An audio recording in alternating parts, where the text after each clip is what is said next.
Is it true there was a story where you got into some kind of car accident or whatever, and it wasn't like a big deal? It's like a minor car accident, but this woman recognized you from Star Trek.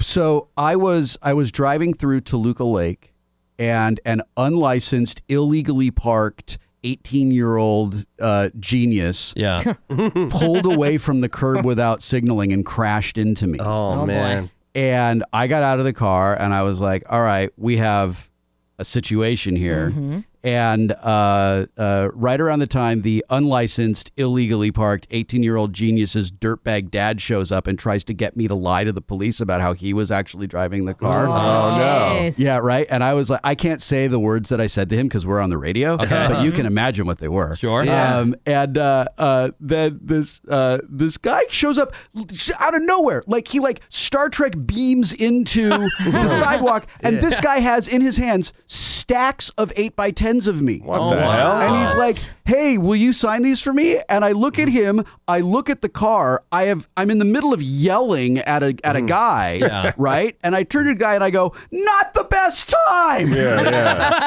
And this guy was like, oh, sorry. And then he disappeared. Wow. And then, because it wasn't surreal enough, a white crew van like we use when we're on location pulls up next to me.